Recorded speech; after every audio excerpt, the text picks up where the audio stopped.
Baik, Assalamualaikum warahmatullahi wabarakatuh. Pertama-tama, maafkan saya jika tidak menggunakan kamera karena ada sedikit kesalahan teknis dalam laptop saya sehingga tidak dapat menggunakan kamera. Nah, selanjutnya saya akan lanjut ke sesi pembukaan yaitu baiklah, Bismillahirrahmanirrahim. Saya ulang lagi. Assalamualaikum warahmatullahi wabarakatuh. Selamat pagi, siang, dan juga sore, Bapak maupun Ibu dosen. Kenalin, saya Abdurrahman Mutawakil. Nah, jadi di video ini aku mau cerita soal proyek akhir yang aku buat untuk mata kuliah elektronika analog. Jujur, ini salah satu matkul paling menantang sekaligus paling seru. Nah, di proyek ini judulnya yaitu pengembangan prototipe sistem pemantauan dan klasifikasi gelombang otak, yaitu EEG yang portable dan juga berbasis analisis amplitudo secara real time. Nah, gimana, judulnya udah oke kan? Padahal intinya simpel. Saya coba bikin alat buat nguping obrolan di otak kita. Nah, jadi dari judul yang sepanjang itu tuh intinya cuma itu. Bikin alat yang nguping obrolan di otak kita.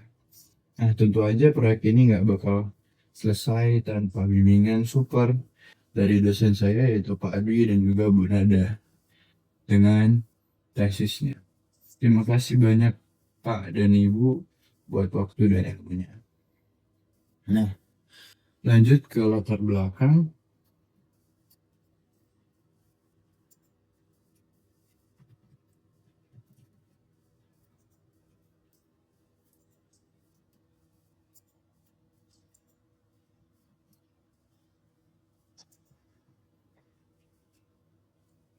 Jadi gini, sekarang kan lagi ngetren tuh yang namanya biofeedback, dimana kita pakai data tubuh kita sendiri buat ningkatin kualitas hidup. Misalnya, latihan fokus, meditasi, atau sekedar tahu kondisi mental kita. Nah, salah satu cara paling keren buat ngelakuin itu ya pakai alat EEG ini buat ngeliat aktivitas otak kita. Tapi ada masalah besar. Alat EEG itu kayaknya cuma ada 2 jenis di dunia ini. Pertama, yang buat rumah sakit. Itu alatnya canggih banget, akurat juga, tapi harganya sangat-sangat mahal. Bisa seharga satu mobil, sekitar 200 jutaan.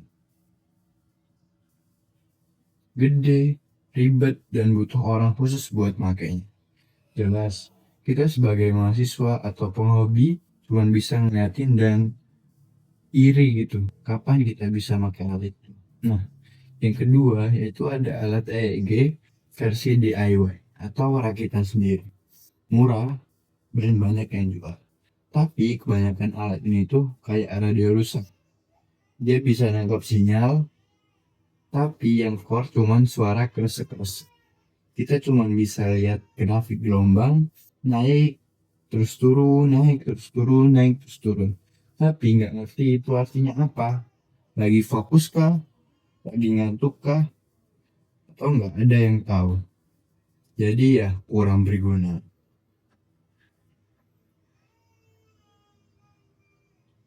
Nah, kita lanjut ke slide berikutnya yaitu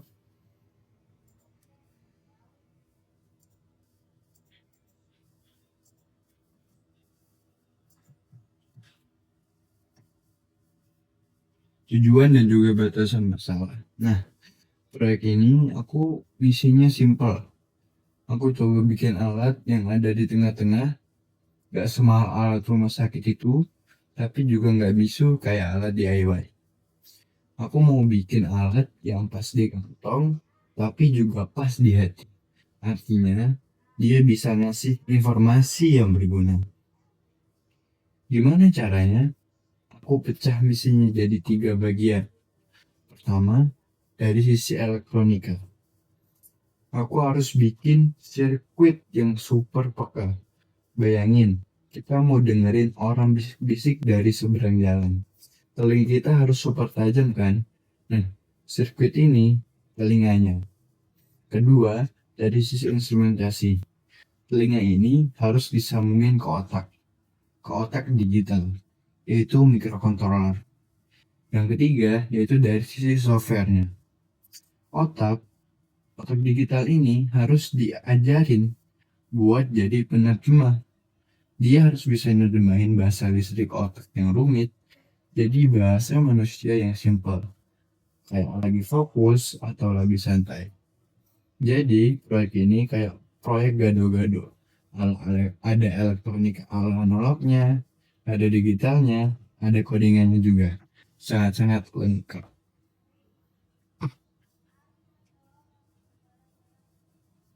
Nah, jadi biar ceritanya runtut, aku udah siapin peta. Pertama kita kenalan dulu sama medannya, yaitu teori soal sinyal otak. Terus kita bongkar mesin, lihat desain alatnya kayak gimana. Habis itu bagian paling seru kita test drive alatnya. Lihat langsung dia kerja, terakhir kita ngobrolin hasilnya. Plus kira-kira ke depannya alat ini bisa dikembangin jadi apa lagi.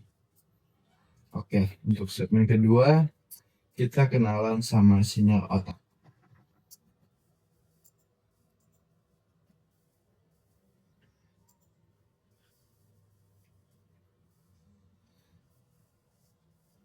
Oke, sebelum kita ngomongin alatnya, kita kenalan dulu sama yang mau kita intip, yaitu sinyal EEG. Gampangnya, otak kita kan isinya jutaan sel neuron yang ngobrol satu sama lain pakai sinyal listrik. Nah, sinyal EEG ini sebenarnya adalah gosip massal dari obrolan mereka yang bocor sampai ke kulit kepala kita. Karena cuman gosip yang bocor, suaranya pelan banget, super kecil, cuma sekian mikrovolt. Bayangin tuh, sebanyak apa neuron kita ngobrol di dalam otak kita. Sampai gosipannya tuh bisa keluar dari otak kita sampai muncul di kulit kita. Uniknya, gosip ini punya ritme yang berbeda-beda, tergantung otak kita lagi ngapain. Ada ritme delta, ini soundtrack pas kita lagi tidur pules. Ada ritme theta, ini musik pas kita lagi ngelamun atau dapat ide kreatif. Ada ritme alpha, ini musik cafe yang santai pas kita lagi relax sambil merem. Terus ada ritme beta, ini musik rock pas kita lagi fokus ngerjain soal atau lagi cemas mikirin deadline. Nah, misi kita adalah bikin alat yang bisa dengerin musik theta, alpha, dan juga beta ini.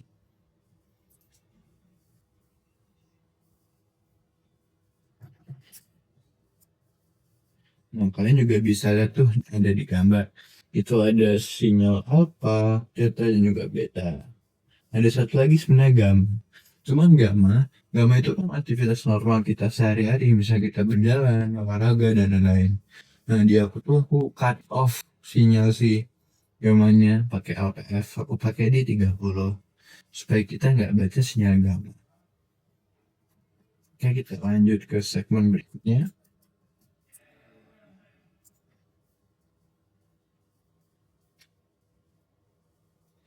Nah, kita akan jelasin tentang tantangan terbesarnya, yaitu ada noise di mana-mana.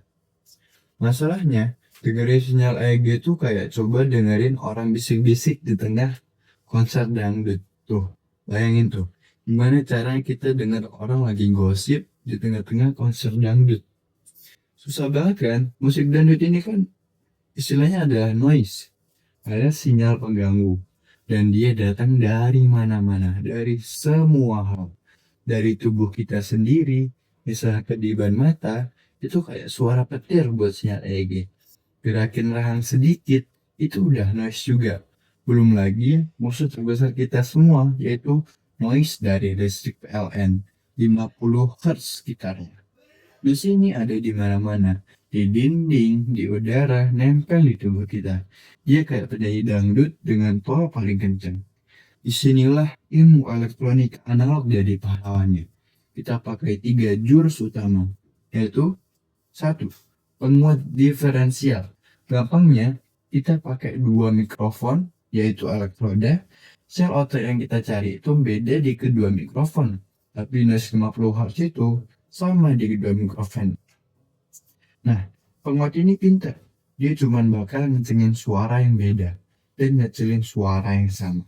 Kemampuannya ini disebut dengan CMRR. Makin tinggi CMRR, makin jago dia misahin bisikan dari dangdutan. Tuh kalian bisa lihat itu adalah rangkaian diagram penguat diferensial. Terus ada juga yang kedua, yaitu impedansi input tinggi. Sinyal dari otak itu ibarat aliran air dari keran yang netesnya pelan banget. Kalau kita nampungnya pakai gelas yang mulutnya kecil, banyak air yang tumpah. Kita butuh ember dengan mulut super besar, yaitu bisa kita sebut juga impedansi input tinggi, biar semua tetesan air itu bisa masuk gitu. Jadi nggak ada yang kebuang sia-sia. Terus yang ketiga yaitu ada filter selektif. Nah, ini tuh kayak satpam dari sirkuit kita. Tugasnya itu menjaga gerbang. Dia cuma bakal buka pintu buat tamu dengan frekuensi 4-30 Hz. Tamu lain, apalagi si biang kerok 50 Hz, bakal langsung diusir. Satpam kita ini harus galak biar nggak ada yang bisa nyusup. Jadi satpam itu istilahnya adalah low pass dan juga high pass gitu teman-teman. Nah untuk impedansi itu yaitu impedansi. Diagram penguat diferensial itu adalah notch teman-teman. Oke. Nah kita lanjut ke tinjauan pustaka teman-teman.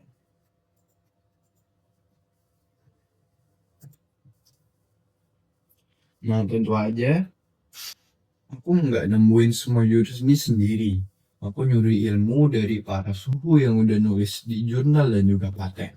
Mereka yang ngasih tahu kalau IC kayak AD620 itu jagoan buat amplifikasi. Mereka juga yang ngasih resep buat bikin filter yang ampuh. Dari contekan-contekan inilah, aku akhirnya milih tim impian buat proyek ini. Yaitu ada AD620 sebagai tukang pengeras suara, TL604 sebagai tim satpam, ada S115 sebagai penerjemah dari bahasa analog ke digital, dan juga ISP32 sebagai manajer yang ngatur semuanya. Ini kalian bisa lihat di sini nih, kenapa aku milih itu. Nah, untuk AD, kenapa aku milih? Karena si MMR-nya itu sangat tinggi teman-teman. Jadi efektif buat menolak si noise. Noise tegangan inputnya juga sangat rendah. Krusial untuk sinyal mikrofon. Terus penguatan mudah diatur hanya dengan satu resistor, RG-nya. Jadi kita nyari gain tuh gampang. Terus kenapa aku milih TL084CN? Karena apapun dengan input JFET memiliki impedansi input yang sangat tinggi. Jadi semakin besar wadahnya yang kita bisa buat nampung air tadi, dan juga performanya baik dengan biaya terjangkau tentunya 30.000 doang. Ideal untuk filter aktif multi tahap. Nah, untuk ADC-nya aku pakai ADS 115 karena apa? Dia bisa resolusi tinggi yaitu sekitar 16 bit untuk menangkap detail sinyal EEG yang dinamis, dan juga punya antarmuka itu sih yang mudah diintegrasikan dengan mikrokontroller. Nah, kalau ESP32 aku nggak perlu jelasin lagi kan, karena emang udah sepowerful itu walaupun harganya sangat murah. Nah, kali ini aku akan ngasih lihat kalian ke protesku.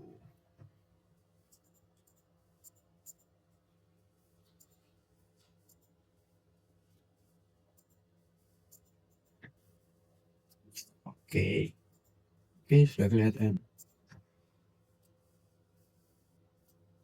Nah, kita akan bongkar mesinnya, teman-teman. Kita akan coba bongkar mesinnya. Jadi kalian bisa lihat di sini. Oke, sekarang kita masuk ke dapurnya. Kita lihat resep rahasianya. Ini adalah skematik lengkap dari sirkuit aku. Tiap bagian ini punya tugasnya masing-masing. Kita mulai dari pertama, yaitu penguat instrumentasi. Sinyal pertama kali masuk ke AD620 ini. Ini adalah toa pertama buat bisikan otak yang pelan banget. Kita kencengin suaranya 100 kali lipat biar kedengaran. Nah, untuk tahap keduanya, kedua dan ketiga yaitu filter band pass. Yang udah lebih kencang ini kita masukin ke labirin penyaringan. Di gerbang depan ada high pass filter yang nolak semua sinyal lambat yang nggak penting. Di gerbang belakang ini ada low pass filter yang nolak semua sinyal berisik yang terlalu cepat. Cuma sinyal keren dengan frekuensi 4 sampai 30 Hz yang belum lewat. Nah, terus ada tahap 4 nih, dan ini yaitu ada notch filter. Di tengah labirin ada jebakan Batman khusus yaitu Vinte notch filter. Jebakan ini cuma bakal aktif kalau ada penyusup dengan frekuensi 50 Hz. Musuh utama kita langsung dilumpuhkan di sini. Jadi bye bye 50 Hz.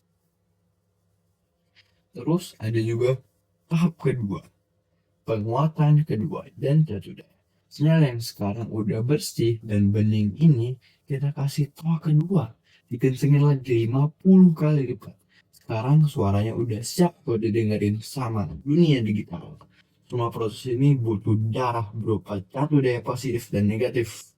Biar sinyal bisa bergerak bebas naik dan turun. Jadi ini adalah penguatan keduanya atau toa keduanya. Kita lanjut ke masalah teman-teman. Ini aku nggak ada ini sih, apa namanya, screenshotan errornya teman-teman. Mana aku bakal jelasin aja sambil kita display si proteksi. Tentu aja kan pas bikin alat ini tuh nggak semulus jalan tol ya. Banyak dramanya, di simulasi sering banget error. Tapi drama paling seru itu pas nyatuin komponen. Ada satu error I2C yang bikin pusing tuh keliling. Kadang bisa, kadang enggak. Kayak lagi PDKT sama cewek, nggak jelas maunya apa. Saya udah coba semua cara, cek kabel, cek tegangan. Bayangnya saya integrogasi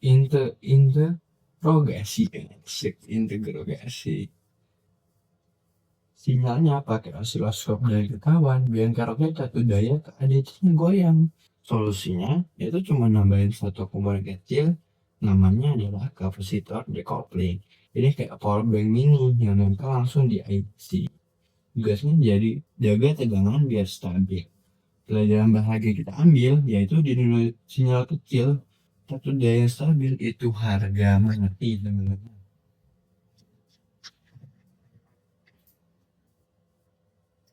Nah, sekarang kita bahas tentang alur kerja digital dari sinyal listrik jadi informasi.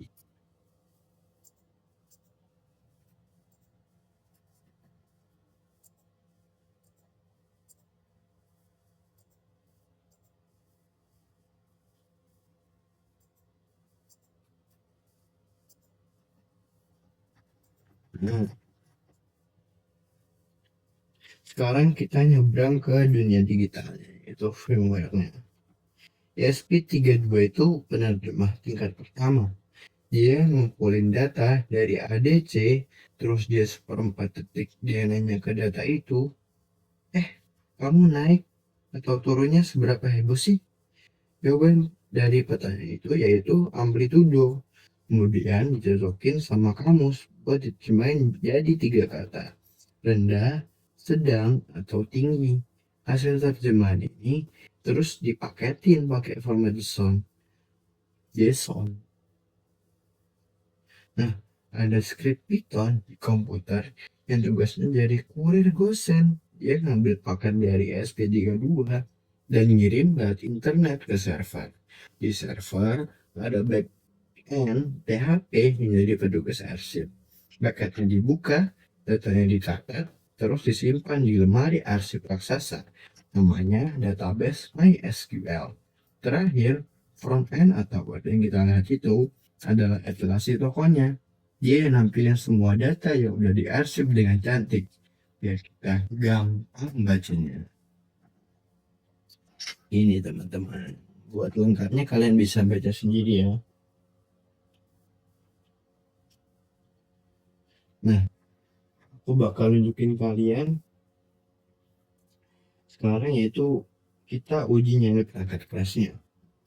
Aku akan muterin video uji osiloskop. Cuman ngomong doang kan gak asik. Ini bukti kalau saat menembakkan backmic kita benar bekerja. Di video ini aku sentuh inputnya langsung kelihatan musik dangdut 50 Hz yang berisik banget di osiloskop. Tapi setelah sinyalnya lewat sirkuit filter kita, boom, musiknya langsung senyap. Ini bukti visual kalau sirkuit kita ampuh teman-teman. Oke, aku cari dulu videonya.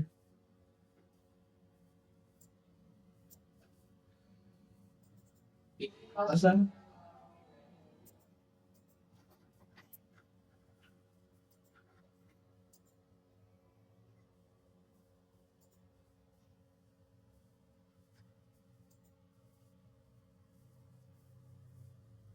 Sebentar ya, sebentar.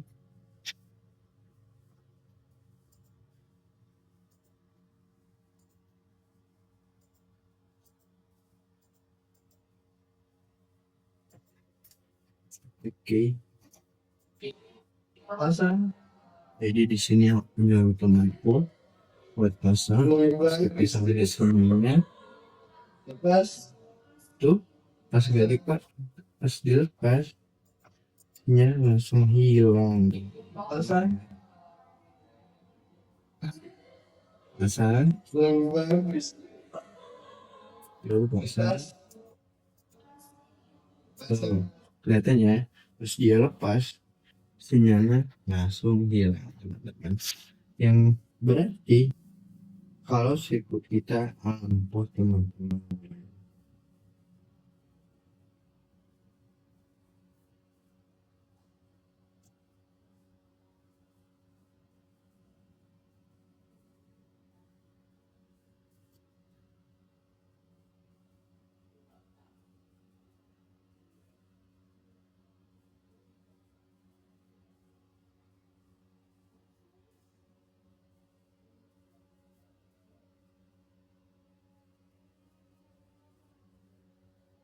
Oke, kita akan langsung coba ya. Ini aku udah pakai alatnya. Karena aku bakal tunjukin ke kalian yaitu codingannya. Oke, mana codingan? Kita langsung ke webnya. Nanti untuk akhir aku bagi jadi dua, yaitu ada video buat jelasin skema alur kayak gini, terus nanti yang kedua videonya buat jelasin codingannya teman-teman. Oke. Nah, kalian di sini udah bisa lihat yaitu databaseku. Ini ada SQL strukturnya, udah banyak nih aku coba nih. Ada float, bla bla bla bla bla. Saya juga user buat login bla bla bla. Ini ada gacor kan. Nah, kita coba aja ya teman-teman. Nah, di sini karena belum connect, otomatis belum ada sama sekali. Tuh, belum ada sama sekali teman-teman. Sekarang kita coba connectin ya. Oke, ntar aku buka dulu. Kita buka bosennya dulu. Kita buka bosennya buat ngirimin paketnya dulu teman-teman. Kita kirim ke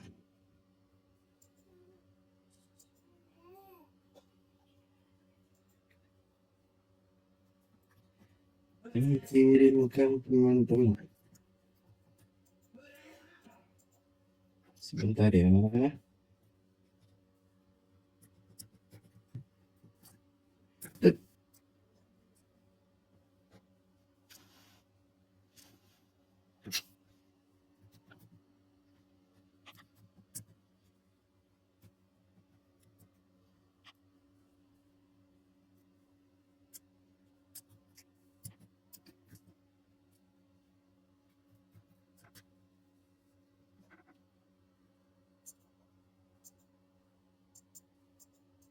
Masih dulu ya. Bentar teman-teman, belum ngorek. Paketnya belum datang.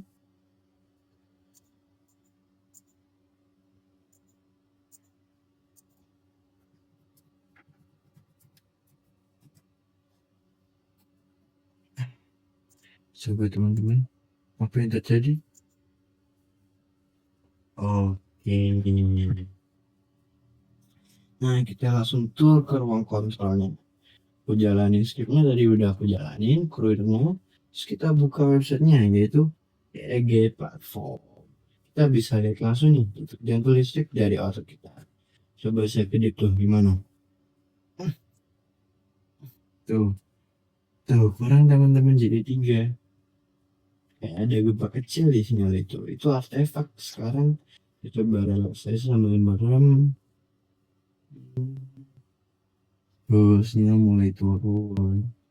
Emang tapi triknya gitu teman-teman, kalau buka pengetesan aku nggak bisa manipulasi otakku agar dia relax. Sekarang kita ke laboratorium analisisnya. Di sini kita bisa forensik data rekaman yang udah kesimpan. Kita pakai alat canggih namanya Wiltado Wells. Gampangnya gini, kalau kita mau foto mobil pakai FFT biasa, hasilnya pasti ngeblur. Nah, metode Wells ini kayak pakai mode burst shoot di kamera. Diambil banyak foto cepat-cepat, terus digabungin jadi satu gambar akhir yang super tajam. Nah, itulah yang kita lakuin ke sinyal EEG ini. Nah, kalian juga penasaran kan gimana hasilnya? Nah, gimana hasilnya? Aku coba stop dulu kurir gosen kita. Oke, terus kita bakal pencet si analisis sesi ini. Nah, ini adalah hasil foto tajam dari kondisi berbeda. Damn. Nah, kalian bisa lihat di sini.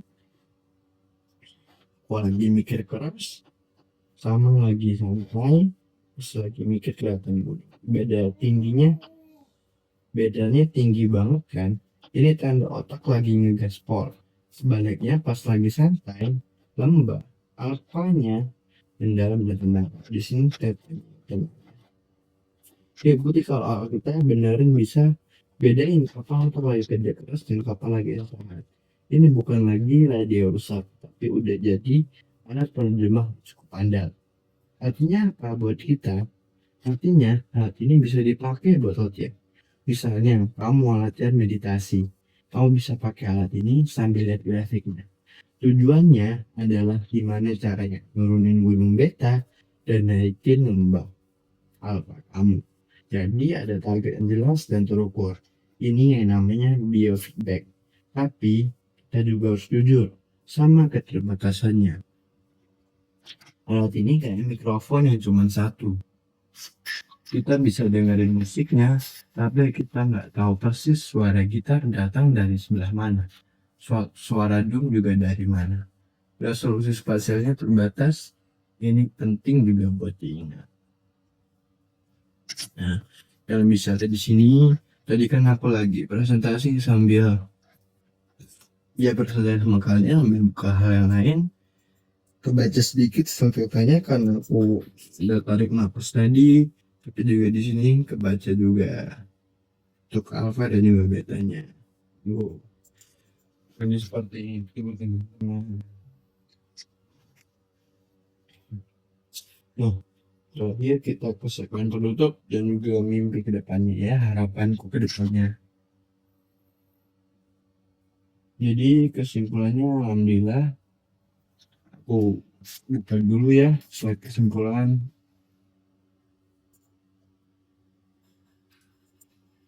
Sebentar.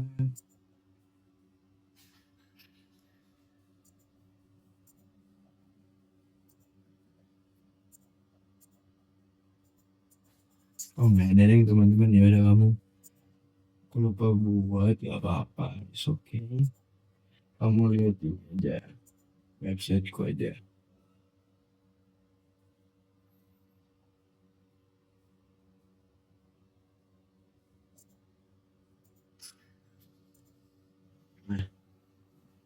kalian aku penutupannya. Jadi kesimpulannya, ya alhamdulillah misiku akhirnya berhasil. Aku sukses bikin prototipe alat EEG yang murah meriah tapi nggak murahan. Dia bisa ngasih tahu kondisi otak kita secara langsung, gak cuma nampilin sinyal kresek-kresek. Kontribusi utama proyek ini adalah lengkap, ngasih resep lengkap cara bikin alat ini dari nol, biar lebih banyak orang yang bisa ikut kembangin dan nyobain. Nah, untuk target kedepanku yaitu alat ini, ya semoga bisa lebih baik ya, karena ini baru langkah awal teman-teman. Mimpi kedepannya alat ini bisa dikembangin lagi. Mungkin yang pertama yaitu rumahnya dirapiin, pindahin dari background meletakkan PCB yang keren dan ringkas, karena PCB ku masih belum proper juga, biar nggak kayak serang laba-laba. Yang kedua yaitu otaknya di upgrade, ajarin si ESP32 buat ngelakuin analisis frekuensi sendiri yaitu FFT-nya, biar jadi alat yang mandiri dan gak perlu kurir Python lagi. Terus yang ketiga mungkin tambahin lebih banyak telinga multi kanal, biar kita bisa dengerin simfoni otak dari berbagai sudut. Siapa tahu suatu saat nanti alat ini bisa beneran jadi produk yang bantu banyak orang buat lebih kenal sama pikirannya sendiri. Dan terakhir yaitu aku segmen terakhir yaitu penutupan dan terima kasih. Oke, kira-kira gitu cerita perjalananku bikin proyek ini. Seru, pusing, tapi puas banget. Ini bukti nyata kalau ilmu elektronika analog yang kita pelajari di kelas itu bukan cuma teori, tapi bisa jadi sesuatu yang keren dan bermanfaat. Terima kasih banyak buat Bapak dan Ibu dosen yang sudah nonton sampai akhir. Semoga ceritanya nggak membosanin dan bisa ngasih gambaran yang jelas. Maaf kalau ada salah kata. Sungguhnya jika ada salah itu datanya ini dari saya. Wabillahi taufik wal hidayah walidayah. Akhir kata, wassalamualaikum warahmatullahi wabarakatuh.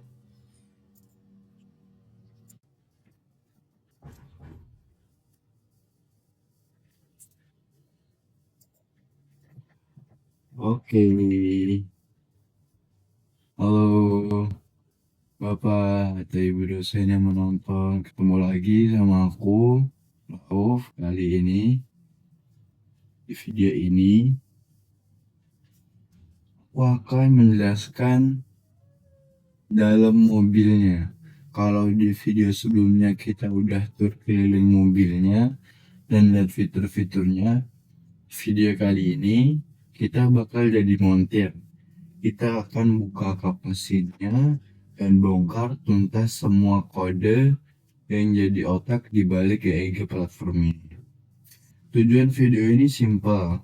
Aku mau nunjukin gimana semua bagian, mulai dari scripton, database, API, di backend, sampai tampilan di frontend. Dan dimana mereka saling ngobrol dan kerjasama buat nampilin data sinyal otak kita. Jadi siap-siap ya, kita bakal banyak ada kode, tapi saya janji bakal hasilnya sesantai mungkin. Kita mulai dari bagian yang pertama, yaitu peta proyek, dimana kita akan melihat struktur foldernya.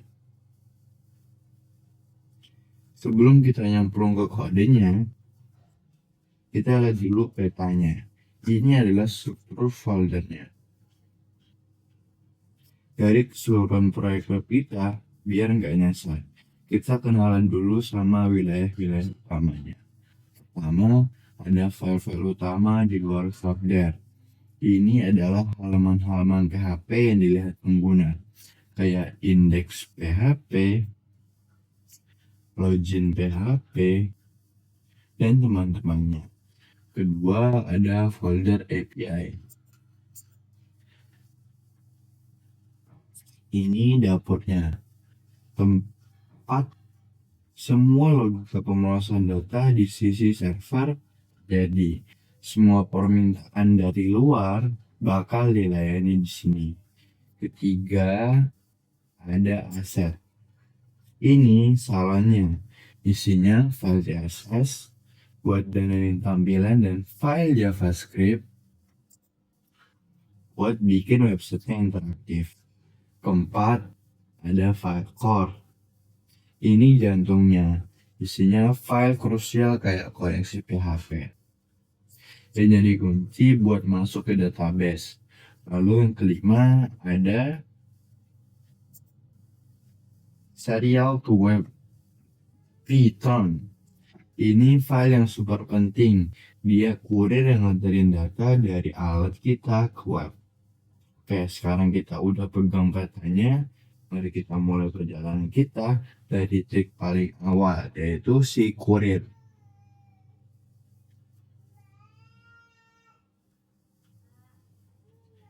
Oke, mari kita mulai dari file yang paling fundamental, yaitu serial to web return.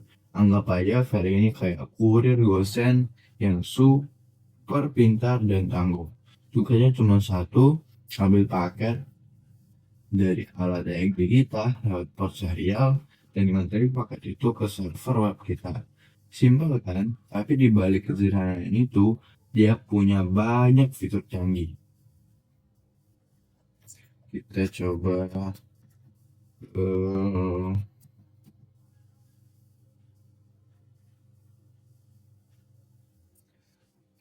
ini ya. Pertama, lihat deh bagian ini. Dia pakai argumen parse. Ini bikin script kita jadi fleksibel. Kita bisa jalan script ini dari terminal sambil ngasih perintah. Misalnya, kurir, hari ini kamu kerja di port COM 3 ya, bukan COM 4. Atau paketnya anterin ke alamat server yang ini ya. Jadi kita nggak perlu ubah-ubah kode di dalamnya. Kalau mau ganti port atau alamat API, praktis banget. Terus ada bagian nih, ada COM 3 kalau di Linux pakai TTY USB 0 dan lain sebagainya. Terus ada namanya logging. Script ini nggak pakai print buat ngasih tahu statusnya. Dia pakai logging. Bedanya apa? Logging ini kayak buku catatan si kurir. Semua kegiatannya berhasil ngirim, gagal ngirim, koneksi putus, semua dicatat dengan rapih terpinal di terminal dan di file serial bridge.log ini teman-teman. Serial bridge.log nanti dia disimpan di sini. Cuma kan belum aku coba lagi, kemarin aku hapus, jadi nanti harusnya dia muncul lagi. Jadi kalau ada masalah kita tinggal buka buku catatan tadi buat nyari tahu kenapa. Terus ada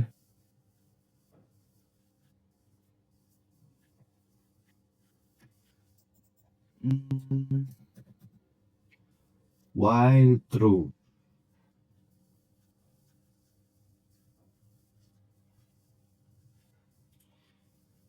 Nah, ini ruang mesin utamanya. While true loop di sini si kurir kerja disinilah si kurir kerja non-stop.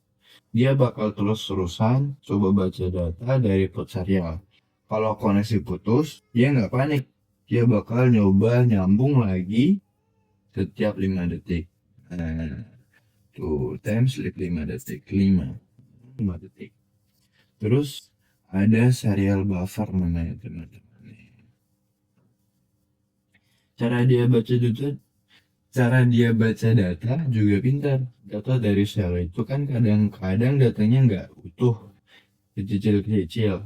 Nah, script ini ngumpulin semua data yang kecil-kecil itu di sebuah keranjang namanya serial buffer. Dia baru akan proses datanya kalau udah nemu tanda ini teman-teman. Mana ya? Kayak gini nih. Nah, ini dia. Tuh. kan dia baru mulai akan proses datanya kalau udah nemu tanda ini, start index, dan tanda akhir. Dia akan berhenti indeks. Nah, ini masukkan data yang dikoreksi itu selalu pakai JSON lengkap. Nah, terus ada juga try. Setelah dapat pakai JSON, dia coba buka paketnya pakai JSON loads. Kalau ternyata isi paketnya rusak dan nggak bisa dibaca, dia nggak akan crash. Dia cuma bakal nyatet di buku log, terus ngasih catatan, wah paket ini rusak. Terus lanjut kerja lagi. Ini namanya error handling, teman-teman. Terus kita ke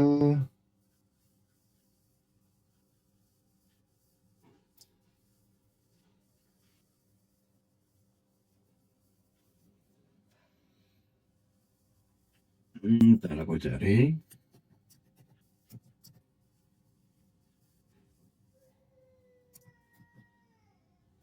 Nah, ini dia. Nah, bagian datanya itu ada di sini. Kalau si Kuro coba nganterin data ke server, tapi servernya lagi sibuk atau internetnya putus, datanya nggak akan dibuang. Dia punya tas cadangan, namanya data queue. Paket data yang gagal kirim nanti bakal dimasukin ke tas ini. Nanti kalau koneksi sudah benar, dia bakal coba kirim ulang paket-paket yang ada di tas cadangan. Jadi nggak ada data yang hilang di jalan. Nah, ini juga penting buat integritas data.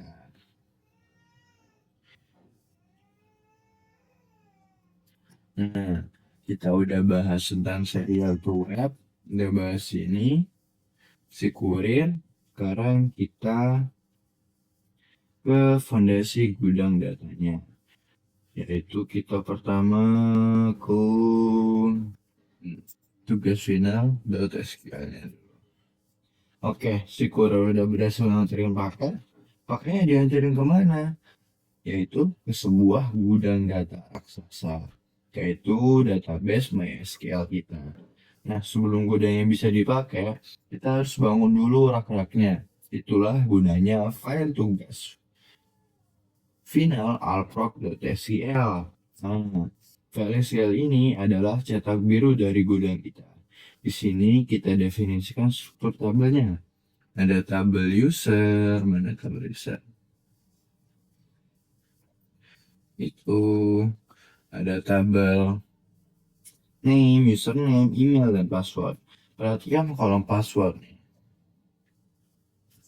Ini panjang banget karena ini nggak nyimpen password asli, tapi versi acaknya yang super aman atau namanya encrypted. Di encrypt dia nanti password kita. Lalu bagaimana cara aplikasi kita bisa masuk ke gudang ini? Dia butuh kunci. Nah, file inilah kuncinya. File koneksi PHP. Inilah kuncinya, isinya simpel banget, cuma informasi alamat server. Terus ada username, password, dan nama database-nya. Setiap file PHP lain yang butuh akses ke database, tinggal manggil file ini koneksi.php. Jadi kalau suatu saat kita ganti password database, kita cuma perlu ubah di satu file ini aja.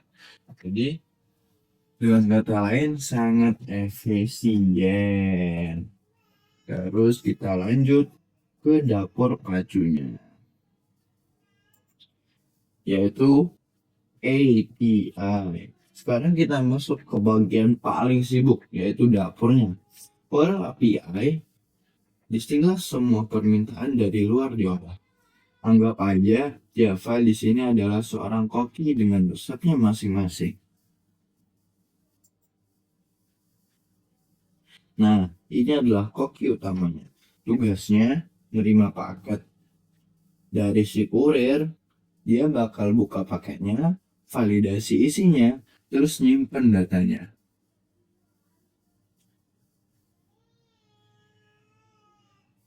Nah, terus habis disimpan, masukin satu persatu ke table di database. Dia juga pintar, dia pakai transaksi. Artinya, Kalau ada ribuan data yang dikirim dan di tengah jalan ada satu data yang gagal disimpan, semua prosesnya bakal dibatalin. Ini buat mastiin data kita nggak setengah-setengah masuknya. Terus ada juga application. Nah, berikutnya Koki application. Tugasnya adalah ngintip ke gudang data dan bikin daftar sesuai sesi rekaman yang pernah ada. Dia nggak ngambil semua data, cuma ringkasannya aja. Misal ID sesi, kapan mulainya, dan ada beberapa data di sesi itu. Data inilah yang nanti ditampilkan di halaman riwayat sesi, teman-teman. Terus ada API get status EG. Yang ini ya. Tugasnya khusus buat halaman Live Monitor. Dia bakal ngasih data-data terbaru dari sebuah sesi yang lagi berjalan. Dia juga pintar, dia cuma ngasih data yang belum pernah kita lihat sebelumnya. Berdasarkan last ID yang kita kasih tahu ke dia. Jadi efisien, nggak buang-buang kuota. Terus ada application data. Mana dia? Nah, ini dipanggil pas kita mau analisis. Kalau kita pilih satu sesi di halaman analisis, oke inilah yang bakal lari ke gudang dan ngambilin semua data dari sinyal dari sesi. Itu buat kita olah di analisis. Terus ada juga API hapus sesi.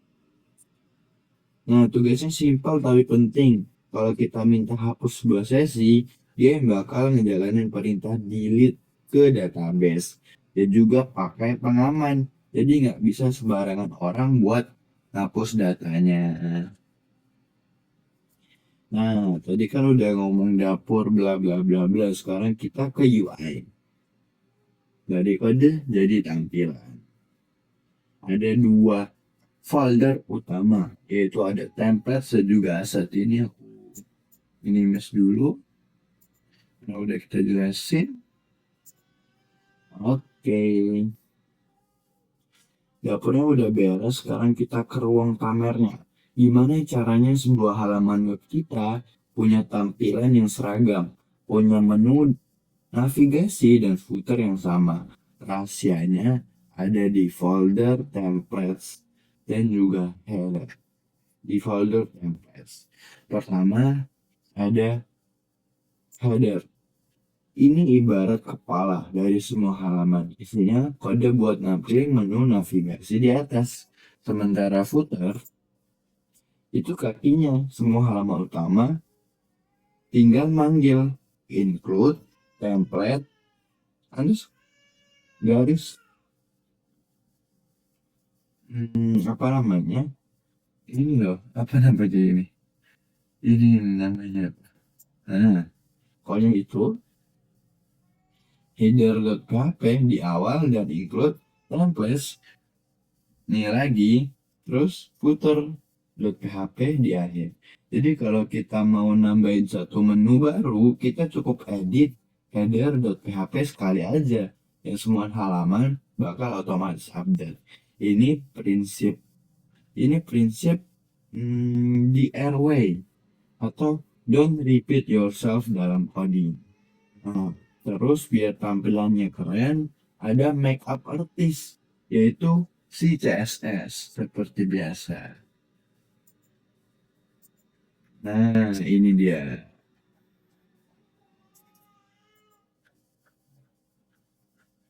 Disinilah semua resep dandan diatur. Warna latar belakang, efek kaca atau flash morphing si kartu, bentuk tombol, jenis font, semuanya diatur di sini. CSS ini yang bikin website kita kelihatan modern dan profesional, bukan kayak website dari tahun 90-an. Nah, terus kita bahas halaman-halaman utama, yaitu ada login, register, index, dan riwayat.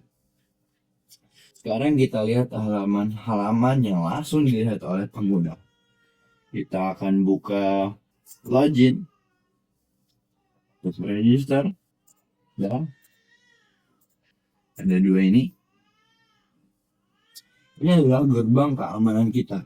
Di register PHP ada logika buat mesin emailnya valid. Tuh, kalau nggak mengandung kata-kata ini, dia nggak bisa ke daftar emailnya. Harus ada app-nya, ada passwordnya cukup, juga ada buat masuk passwordnya cukup panjang, dan konfirmasi passwordnya yang cocok. Nah, yang paling penting, lihat baris password.hash. Aku lupa. Hash. Nah, ini artinya kita nggak pernah nyimpan password asli pengguna. Kita cuma nyimpan sidik jarinya. Pas login di login PHP, kita pakai password verify buat nyocokin sidik jari password yang diketik pengguna dengan sidik jari yang ada di database. Jadi super aman. Terus ada juga indeks PHP. Nah, ini lobby utama kita. Isinya cuma penjelasan tentang proyek, simpel tapi penting sebagai halaman selamat data. Gitu. Terus ada juga riwayat PHP. Halaman riwayat ini menarik. Dia nggak punya data sendiri. Dia pakai JavaScript buat track ke koki kita, yaitu si API get session. Nah, nanti datanya dikirim balik dalam form JSON.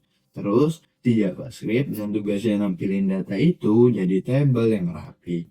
Dia juga punya tombol hapus yang bakal manggil koki API hapus.session, API hapus session. Jadi halaman ini sangat dinamis. Dia manggil orang buat ngerjain tugasnya. Begitu teman-teman. Terus kita ke otak frontend-nya.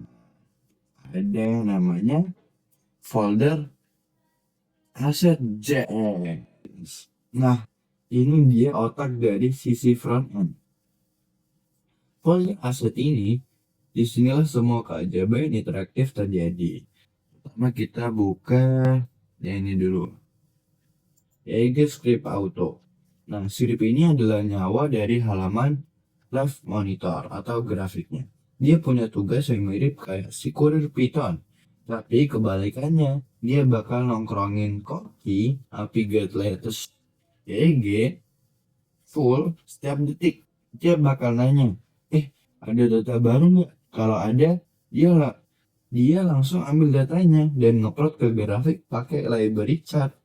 Nah, dia juga ngurusin biar grafiknya bisa di zoom dan digeser. Jadi semua animasi dan update di halaman live monitor itu kerjaan dari script ini. Tuh, memperbarui UI, mengambil blok data terbaru dari server, bla bla bla. Terus ada juga analisis script. Nah, script ini adalah profesor matematikanya. Dia yang kerja di halaman analisis pas kita pilih sesi dan klik tombol analisis script.